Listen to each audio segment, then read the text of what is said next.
شب بود و قلعه کاشیس توی سکوت و تاریکی فرو رفته بود. جایی در اعماق تالارهای سنگی الیزابت قطره‌های خون داشت از دستش میچکید و همینجوری داشت به دستش نگاه میکرد و ردی از جوانی رو روی دستش میدید. و در کنارش دختری بود که افتاده بود و با چشم‌های وحشت زده که از قبل از مرگش اون چشم‌ها رو داشت به الیزابت ظلم می‌زد، ولی الیزابت براش مهم نبود. اون فکر میکرد که راه جاودانگی رو پیدا کرده و همینجوری داشت ادامه میداد و به بیشتر و بیشتر انجام دادن این کار فکر میکرد. امروز میخوایم در مورد الیزابت باتوری صحبت کنیم، زنی که به ملکه خونی معروف بود.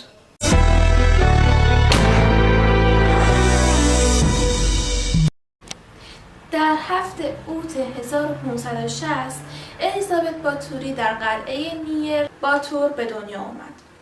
پدر اون گیورگی باتور ششم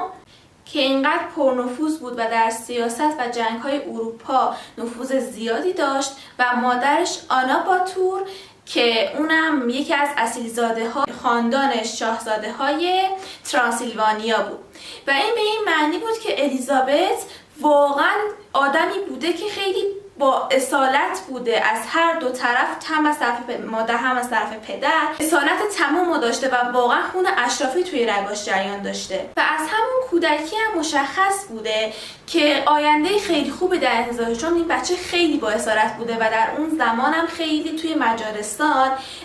و تو همه کشورها توی اروپا کلا اصالت خیلی مهم بوده و واقعا میتونسته همسر خوبی گیرش بیاد. ولی متاسفانه خاندان باتور یه سری مشکلات داشتن که بیشترش هم مشکلات روانی بودن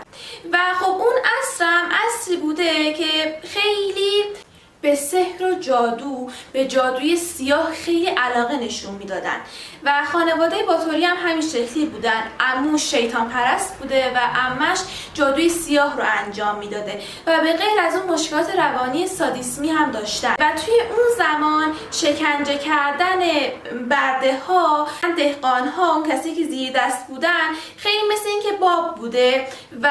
اینها هم شروع میکردن به شکنجه دادن برده ها و خدمتکاراشون و خب این چیز وحشتناکه. فکر کنین که دارن یه نفر جلوتون شکنجه میدن، دارن شلاقش میزنن، دارن شکنجهش میدن رسما و شما یه بچه کوچیکین و اینقدین کلا و دارین راه میرین و خب طبیعتا اگر یه بچه عادی باشه باید بترسه وقتی این صحنه ها رو میبینه، ولی اصلا الیزابت همچین بچه‌ای نبوده. الیزابت از دیدن این صحنه ها لذت می‌برده و گفته شده